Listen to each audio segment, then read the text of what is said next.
QTV4 पर खुश आमदीद। चंद हफ्ते पहले अखबारात में एक खबर नज़रों से गुजरी।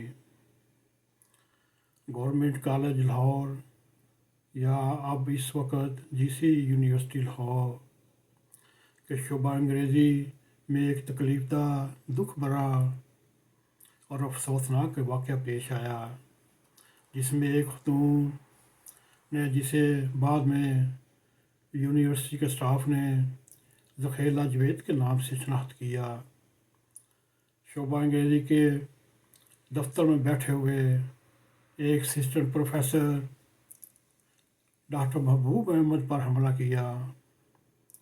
इस दौरान खतून ने दफ्तर में मौजूद मुख्तलिफ अशिया ठा कर डॉक्टर महबूब को मारती रही और उन्हें मुसलसल गालियाँ भी देती रही। खतून ही के किसी साथी ने इस वाक़े की वीडियो बनाई और इसे सोशल मीडिया और मेन स्ट्रीम के ज़रिए दुनिया भर में फैला दिया गया।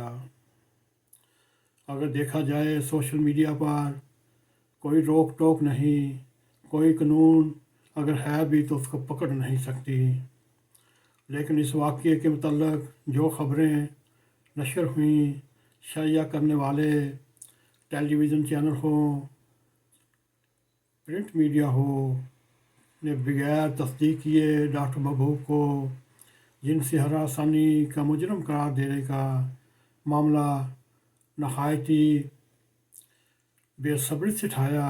क्या उनके ज़हन में नहीं ये डॉक्टर प्रोफेसर महबूब अहमद भी बेगुनाह हो सकता है? मगर हम इस वाक़े की मज़म्मत करते हैं। इस वाक़े के तनाज़ुर में हम आपको और वाक़यात सामने रखने की कोशिश करेंगे। इसी तरह कम से कम 2 वाक़यात आपके सामने रखने की कोशिश करेंगे। मेरे दोस्तों, हमारे यहाँ एक ख़ास तबका इस वाले से बहुत ही पहचाना जाता है।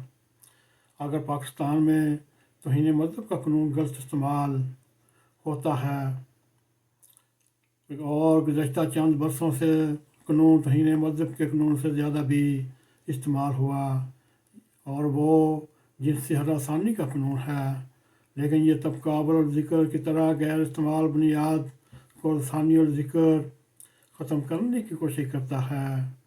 मगर मेरे दोस्तों, इससे पहले एक वाक़या यूँ हम आपके सामने रखते हैं। लाहौर में एक बड़ी यूनिवर्सिटी में पेश आया। एक ख़तून ने वाइस चांसलर को दरख्वास्त दी कि मेरे शोबा के सदर ने 2.5 साल पहले मेरा बाजू पकड़ने की कोशिश की और मेरे दोस्तों, खतून की दरख्वास्त में यही इल्ज़ाम था। मैंने इसमें कोई गलत बयानी नहीं की, ना मुबालगा किया, लिहाजा इनके ख़िलाफ़ कार्रवाई की जाए। इंक्वायरी कमेटी ने शोबा सदर के बयान या मौक़िफ़ को कोई अहमियत नहीं दी, बगैर किसी दलील, सबूत, गवाह के इनके ख़िलाफ़ कार्रवाई की गई और यूँ उन्हें जबरी रिटायर कर दिया गया। मेरे दोस्तों, इंक्वायरी कमेटी के अरकान समेत हर शख्स को इस बात का इल्म था। इन साहब के ख़िलाफ़ ये सारा केस वाइस चांसलर ने बनवाया, लेकिन किसी ने कोई बात नहीं की। मेरे दोस्तों, अभी चंद साल पहले एक और हौलनाक वाक़या लाहौर में ही पेश आया।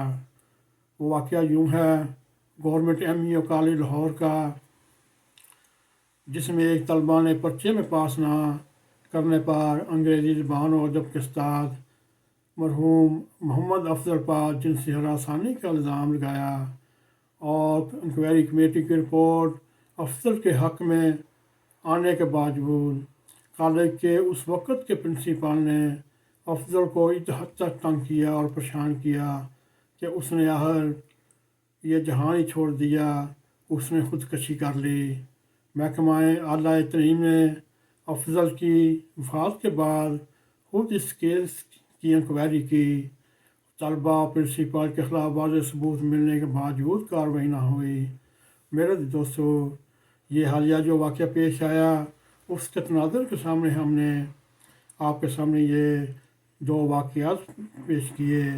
آپ خود اندازہ لگائے پاکستان میں اخلاقیات کا جنازہ نکل چکا ہے، معاشرتی سوسائٹی کا بھی جنازہ نکل چکا ہے۔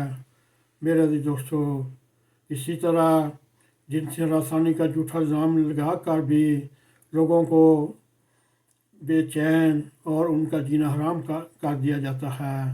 اسی طرح توہین مذہب کا بھی الزام لگا کر سڑکوں پر مار دیا جاتا ہے، یا اگر کوئی عدالت ان کی ضمانت قبول کرے وہ پورا پاکستان اٹھ کر اس عدالت کے خلاف ہو جاتا ہے۔ میرے عزیز دوستو، جنسی ہراسانی کا الزام کیونکہ اسے مرد پر لگتا ہے، اور ان دنوں سرمایہ داریت نے اپنے مذموم عزائم کی تکمیل کے لیے عالمی سطح پر مردوں کو مردود قرار دے رکھا ہے۔ میرے عزیز دوستو، غلط استعمال کیا جائے تو ایسے معاشرے پر ہم کیا کہہ سکتے ہیں؟ یہی کہہ سکتے ہیں، اس معاشرے، اس کمیونٹی اور 25 کروڑ عوام بے حس ہیں، قانون ہاتھ میں لے لیتے ہیں، خود ہی فیصلہ کر دیتے ہیں۔ میرے عزیز دوستو، یہ ایک مضمون تھا جو چند ہفتے پہلے اخبارات میں پڑھا، مگر آج تک یہ نہیں معلوم ہو سکا اس لڑکی نے جو جھوٹے الزام لگائے اس کا کیا انجام ہوا۔ یہ نہیں معلوم ہو سکا vice chancellor D C university نے جھوٹے الزامات پر اس کو پروفیسر کو کالج جانے سے منع کر دیا۔ میرے دوستو، یہ معاشرتی کمزوریاں، یہ اخلاقی کمزوریاں ہمیں اور پاکستان کو لے ڈوبیں گی۔